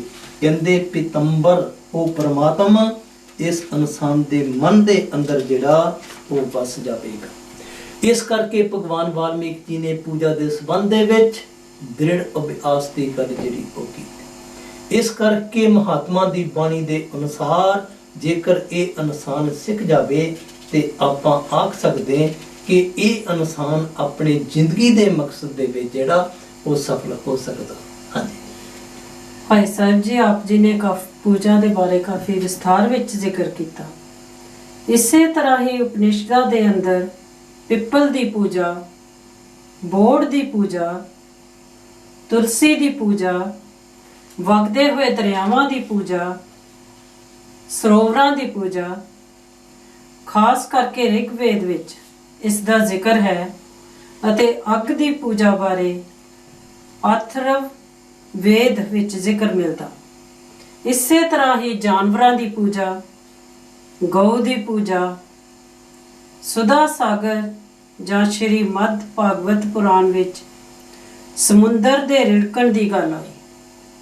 ਸਕੰਦ ਪੁਰਾਣ ਵਿੱਚ ਵੀ ਹੈ ਸਮੁੰਦਰ ਮੰਥਨ, ਜਿਸ ਵਿੱਚੋਂ ਕਾਮਧੇਨ ਗਊ ਨਿਕਲੀ ਤੇ ਗਊ ਦੀ ਪੂਜਾ ਨੂੰ ਸਾਧਨ ਬਣਾ ਲਿਆ। ਇਸੇ ਤਰ੍ਹਾਂ ਸੱਪ ਦੀ ਪੂਜਾ, ਹਾਥੀ ਦੀ ਪੂਜਾ ਗਣੇਸ਼ ਜੀ ਨਾਲ ਜੋੜ ਦਿੱਤੀ। ਪਹਾੜਾਂ ਦੀ ਪੂਜਾ, ਸਮੇਰ ਪਰਬਤ ਉੱਤੇ ਦੇਵਤਿਆਂ ਦੀਆਂ ਪੁਰੀਆਂ ਹਨ। ਭਾਈ ਸਾਹਿਬ ਜੀ, ਮੈਨੂੰ ਇੱਕ ਸਾਖੀ ਯਾਦ ਆ ਗਈ। ਸ਼ੇਖ ਸ਼ਾਦੀ ਜੀ ਇੱਕ ਮੁਸਲਮਾਨ ਫਕੀਰ ਹੋਏ ਹਨ। ਆਪਣੇ ਇੱਕ ਗ੍ਰੰਥ ਵਿੱਚ ਆਪ ਜੀ ਨੇ ਜ਼ਿਕਰ ਕੀਤਾ ਕਿ ਹੇ ਖੁਦਾ, ਜੇਕਰ ਤੂੰ ਚਾਹੁੰਦਾ ਹੈ ਕਿ ਤੇਰੇ ਕਦਮਾਂ ਤੇ ਮੇਰਾ ਸਿਰ ਹੋਵੇ ਤਾਂ ਘੱਟ ਤੋਂ ਘੱਟ ਤੇਰੇ ਕਦਮ ਇੰਨੇ ਉੱਚੇ ਤਾਂ ਹੋਣੇ ਚਾਹੀਦੇ ਹਨ ਜਿੰਨਾ ਮੇਰਾ ਸਿਰ ਹੈ। ਜੇਕਰ ਤੇਰੇ ਪੈਰ ਹੀ ਨੀਵੇਂ ਹਨ ਤਾਂ ਫਿਰ ਮੈਂ ਆਪਣਾ ਸਿਰ ਨੀਵਾਂ ਕਿਉਂ ਕਰਾਂ? ਜੇਕਰ ਤੇਰੇ ਕਦਮ ਉੱਚੇ ਹੋਣਗੇ ਤਾਂ ਫਿਰ ਮੈਂ ਝੁਕਾਂਗਾ। ਭਾਵ ਜਿਸ ਦੀ ਆਪਾਂ ਪੂਜਾ ਕਰਨੀ ਹੈ ਉਹੀ ਨੀਵੀਂ ਜਗ੍ਹਾ ਤੇ ਹੈ। ਗੁਰਬਾਣੀ ਅਨੁਸਾਰ ਮਨੁੱਖ ਦੀ ਜੂਨ ਸਭ ਜੂਨਾਂ ਤੋਂ ਉੱਤਮ ਮੰਨੀ ਗਈ ਹੈ, ਸ੍ਰੇਸ਼ਟ ਮੰਨੀ ਗਈ ਹੈ। ਸ਼ੇਖ ਸ਼ਾਦੀ ਜੀ ਲਿਖਦੇ ਹਨ ਕਿ ਜੇਕਰ ਤੇਰੇ ਕਦਮ ਵੀ ਉੱਥੇ ਟਿਕੇ ਹੋਏ ਹਨ ਜਿੱਥੇ ਮੇਰੇ ਹਨ, ਜਾਂ ਫਿਰ ਉਸ ਤੋਂ ਵੀ ਨੀਵੇਂ ਹਨ, ਤਾਂ ਫਿਰ ਉਸ ਦੀ ਪੂਜਾ ਕਰਨ ਦਾ ਸਵਾਲ ਹੀ ਪੈਦਾ ਨਹੀਂ ਹੁੰਦਾ। ਗੁਰਮੁਖ ਪਿਆਰਿਓ, ਪਸ਼ੂ ਜਗਤ ਤੇ ਬਨਸਪਤੀ ਮਨੁੱਖ ਤੋਂ ਵੀ ਪਛੜੀ ਹੋਈ ਹੈ। ਆਪਾਂ ਆਖ ਸਕਦੇ ਹਾਂ ਕਿ ਮਨੁੱਖ ਦੇ ਜਿੱਥੇ ਪੈਰ ਹਨ ਉਸ ਤੋਂ ਵੀ ਨੀਵੇਂ ਹਨ। ਪਛੜੇ ਹੋਏ ਦੀ ਪੂਜਾ ਕਰਨ ਨਾਲ, ਪਛੜੇ ਹੋਏ ਨੂੰ ਮੱਥਾ ਟੇਕਣ ਨਾਲ ਇਨਸਾਨ ਹੋਰ ਵੀ ਪਛੜ ਜਾਵੇਗਾ। ਗੁਰਬਾਣੀ ਦੀ ਸਿੱਖਿਆ ਅਨੁਸਾਰ ਜੈਸਾ ਸੇਵੇ ਤੈਸੋ ਹੋਏ। ਜਿਸ ਦੀ ਸੇਵਾ ਕਰੋਗੇ, ਜਿਸ ਦੀ ਪੂਜਾ ਕਰੋਗੇ, ਉਹ ਜਿਹੇ ਹੀ ਹੋ ਜਾਓਗੇ। ਦਰਖਤ ਨੂੰ ਪੂਜੋਗੇ, ਦਰਖਤ ਵਰਗੇ ਹੋ ਜਾਓਗੇ। ਪੱਥਰ ਦੀ ਮੂਰਤੀ ਨੂੰ ਪੂਜੋਗੇ, ਪੱਥਰ ਵਰਗੇ ਹੋ ਜਾਓਗੇ। ਸੱਪ ਨੂੰ ਪੂਜੋਗੇ, ਸੱਪ ਵਰਗੇ ਹੋ ਜਾਓਗੇ। ਜਿਸ ਨੂੰ ਆਪਣਾ ਆਦਰਸ਼ ਬਣਾਓਗੇ ਤੇ ਉਸ ਨੂੰ ਪੂਜੋਗੇ, ਉਸ ਤਰ੍ਹਾਂ ਦੇ ਹੀ ਹੋ ਜਾਓਗੇ। ਪਰ ਅਸੀਂ ਵੀ ਭਗਵਾਨ ਵਾਲਮੀਕ ਜੀ ਨੂੰ ਮੰਨਣ ਵਾਲਿਆਂ ਨੇ ਵੇਦਾਂਤ ਦਾ ਆਸਰਾ ਲੈ ਕੇ ਵੇਦਾਂ ਦੀ ਪੂਜਾ ਨੂੰ ਅਪਣਾ ਲਿਆ ਅਤੇ ਇਹ ਕਹਿਣਾ ਸ਼ੁਰੂ ਕਰ ਦਿੱਤਾ ਕਿ ਇਹ ਹੀ ਭਗਵਾਨ ਵਾਲਮੀਕ ਜੀ ਦੀ ਪੂਜਾ ਹੈ। ਭਾਈ ਸਾਹਿਬ ਜੀ, ਆਪ ਇਸ ਬਾਰੇ ਕੀ ਕਹਿਣਾ ਚਾਹੁੰਦੇ ਹੋ? ਭੈਣ ਜੀ, ਜਿਸ ਤਰ੍ਹਾਂ ਆਪਾਂ ਵਿਚਾਰ ਕਰ ਰਹੇ, ਇਨਸਾਨੀ ਜਾਮੇ ਦੀ ਮਹਾਨਤਾ ਦੀ ਗੱਲ, ਇਨਸਾਨੀ ਜਾਮੇ ਦੇ ਮਕਸਦ ਦੀ ਗੱਲ, ਜਿਸ ਤਰ੍ਹਾਂ ਹਰੇਕ ਮਹਾਤਮਾ ਨੇ ਆਪਣੀ ਬਾਣੀ ਦੇ ਅੰਦਰ ਇਸ ਚੀਜ਼ ਦੇ ਬਾਰੇ ਜ਼ਿਕਰ ਕੀਤਾ ਕਿ ਜੇਕਰ ਵੀ ਉਹੀ ਜੂਨਾਂ ਤੁਹਾਡੇ ਤੋਂ ਨੀਵੀਆਂ ਆਪਾਂ ਆਖ ਲਈਏ, ਬਨਸਪਤੀ ਆਪਾਂ ਲੈ ਲੈਨੇ ਇੱਕ ਤਾਤਾ ਜਿਹੜਾ ਜੀ, ਇਸੇ ਤਰ੍ਹਾਂ ਆਪਾਂ ਦਰਖਤਾਂ ਦੀ ਗੱਲ ਕਰ ਲਈਏ ਇੱਕ ਤਾਤਾ ਜੀ, ਇਸੇ ਤਰੀਕੇ ਦੇ ਨਾਲ ਆਪਾਂ ਪਸ਼ੂਆਂ ਦੀ ਗੱਲ ਕਰ ਲਈਏ, ਚਪਾਏ ਜਾਨਵਰਾਂ ਦੀ ਗੱਲ ਕਰ ਲਈਏ, ਚਾਰ ਤੱਤਾਂ ਦਾ ਜੀ, ਤੇ ਜਿਹੜੇ ਪਰਿੰਦੇ ਜਿਨ੍ਹਾਂ ਨੂੰ ਆਪਾਂ ਪੰਛੀ ਕਹਿੰਦੇ, ਉਹ ਤਿੰਨ ਤਰ੍ਹਾਂ ਦੇ ਜੀ। ਜਿਸ ਦੀ ਪੂਜਾ ਕਰੋਗੇ, ਇਹ ਇਨਸਾਨ ਪੰਜ ਤੱਤਾਂ ਦਾ ਕੰਪਲੀਟ ਆਖਿਆ ਜਾ ਸਕਦਾ। ਜਿਸ ਤਰ੍ਹਾਂ ਆਪਾਂ ਕਹਿ ਲਈਏ ਕਿ ਪੌੜੀ ਦਾ ਅਖੀਰਲਾ ਡੰਡਾ 84 ਲੱਖ ਤੋਂ ਭਾਵ ਇਹੀ ਕਿ 84 ਲੱਖ ਜੂਨਾਂ ਦੇ ਸਰਕਲ ਦੇ ਵਿੱਚੋਂ ਪੌੜੀ ਦਾ ਅਖੀਰਲਾ ਡੰਡਾ, ਤੇ ਜੇਕਰ ਇਹ ਇਨਸਾਨ ਵੀ ਕੋਸ਼ਿਸ਼ ਕਰੇਗਾ ਉਸ ਮਾਲਕ ਦੇ ਘਰ ਤੱਕ ਜਿਹੜਾ ਪਹੁੰਚ ਸਕਦਾ। ਇਨਸਾਨ ਹੋ ਕੇ, ਪੰਜਾਂ ਤੱਤਾਂ ਦਾ ਜੀਵ ਹੋ ਕੇ ਪੱਥਰ ਦੀ ਪੂਜਾ ਕਰ ਰਿਹਾ, ਜਾਨਵਰਾਂ ਦੀ ਪੂਜਾ ਕਰ ਰਿਹਾ, ਦਰਖਤਾਂ ਦੀ ਪੂਜਾ ਕਰ ਰਿਹਾ, ਸਰੋਵਰਾਂ ਦੀ ਪੂਜਾ ਕਰ ਰਿਹਾ, ਤੇ ਫਿਰ ਜਿੱਥੇ ਉਹ ਖੜਾ ਨਾ ਉਸ ਤੋਂ ਵੀ ਉਹ ਥੱਲੇ ਆ ਜਾਵੇਗਾ, ਥੱਲੇ ਆ ਜਾਵੇਗਾ। ਤੇ ਫਿਰ ਆਪਾਂ ਜੋ ਜ਼ਿੰਦਗੀ ਦਾ ਜਿੱਥੋਂ ਆਪਾਂ ਗੱਲ ਸ਼ੁਰੂ ਕੀਤੀ, ਉਸ ਮਕਸਦ ਦੇ ਅੰਦਰ ਇਹ ਇਨਸਾਨ ਜਿਹੜਾ ਉਹ ਸਫਲ ਨਹੀਂ ਹੋ ਸਕੇਗਾ, ਮਕਸਦ ਦੇ ਅੰਦਰ ਸਫਲ ਨਹੀਂ ਹੋ ਸਕੇਗਾ, ਤੇ ਫਿਰ ਆਪਾਂ ਇਸ ਬਾਣੀ ਤੋਂ ਜਿਹੜਾ ਉਹ ਫਾਇਦਾ ਨਹੀਂ ਉਠਾ ਸਕਾਂਗੇ। ਬਾਣੀ ਦੀ ਆਪਾਂ ਗੁਰੂਆਂ ਦੀ ਭਗਤੀ ਦੀ ਗੱਲ ਕਰ ਰਹੇ, ਗੁਰੂਆਂ ਦੀ ਬਾਣੀ ਦੀ ਗੱਲ ਕਰ ਰਹੇ, ਇਸੇ ਕਰਕੇ ਕਰ ਰਹੇ ਆ ਨਾ ਕਿ ਵੀ ਆਪਣੇ ਆਪਣੇ ਧਾਰਮਿਕ ਸਥਾਨ ਤੇ ਆਪਾਂ ਜਾਣੇ। ਕਾਹਦੇ ਵਾਸਤੇ ਜਾਣੇ? ਤਾਂ ਕਿ ਆਪਾਂ ਨੂੰ ਸਮਝ ਲੱਗ ਸਕੇ ਕਿ ਬਈ ਇਨਸਾਨ ਉਹਨਾਂ ਜੂਨਾਂ ਤੋਂ ਉੱਪਰ ਤੇ ਆਏ ਕਿਸ ਮਕਸਦ ਵਾਸਤੇ, ਤੇ ਉਸ ਮਕਸਦ ਨੂੰ ਪੂਰਨ ਕਰਨ ਦੀ ਗੱਲ ਜਿਹੜੀ ਮਹਾਤਮਾ ਨੇ ਆਪਣੀ ਬਾਣੀ ਦੇ ਅੰਦਰ ਜਿਹੜੀ ਉਹ ਲਿਖੀ, ਤਾਂ ਕਿ ਆਪਣਾ ਜਿਹੜਾ ਜਨਮ ਹੈ ਨਾ ਉਸ ਨੂੰ ਆਪਾਂ ਸਫਲ ਜਿਹੜਾ ਉਹ ਕਰ ਸਕੀਏ। ਗੁਰਮੁਖ ਪਿਆਰਿਓ, ਭਗਵਾਨ ਵਾਲਮੀਕ ਜੀ ਦੀ ਸਾਰੀ ਹੀ ਬਾਣੀ ਇਸ ਇਨਸਾਨ ਦੀ ਆਤਮਾ ਨਾਲ ਸੰਬੰਧਿਤ ਆਖੀ ਜਾ ਸਕਦੀ। ਜੇਕਰ ਆਤਮਾ ਹੀ ਮੈਲੀ ਹੈ ਤਾਂ ਫਿਰ ਉਸ ਪਰਮਾਤਮਾ ਵਿੱਚ ਸਮਾ ਨਹੀਂ ਸਕੇਗੀ। ਪਰਮਾਤਮਾ ਕੀ ਹੈ? ਰੱਬੀ ਪਿਆਰ ਦਾ ਸੋਮਾ। ਜਿਸ ਤਰ੍ਹਾਂ ਕਬੀਰ ਸਾਹਿਬ ਜੀ ਨੇ ਫਰਮਾਇਆ, ਜਾਂ ਘਟ ਪ੍ਰੇਮ ਨਾ ਸੰਚਰੇ, ਸੋ ਘਟ ਜਾਨ ਮਸਾਨ।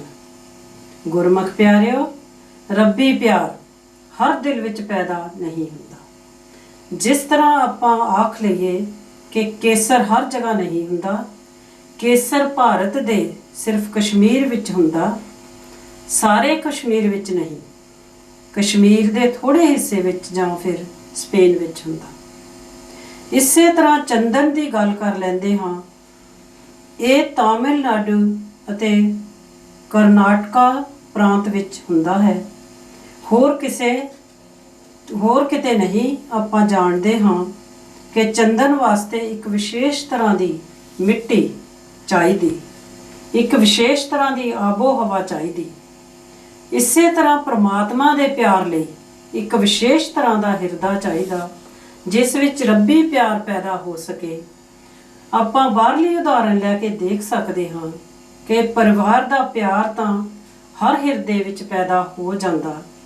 ਪਦਾਰਥਾਂ ਦਾ ਪਿਆਰ, ਧਨ ਦਾ ਪਿਆਰ, ਦੁਨੀਆ ਦੀ ਮਾਣ ਵਡਿਆਈ ਦਾ ਪਿਆਰ, ਪਰ ਪਰਮਾਤਮਾ ਦਾ ਪਿਆਰ ਕਿਸੇ ਕਿਸੇ ਹਿਰਦੇ ਵਿੱਚ ਪੈਦਾ ਹੁੰਦਾ।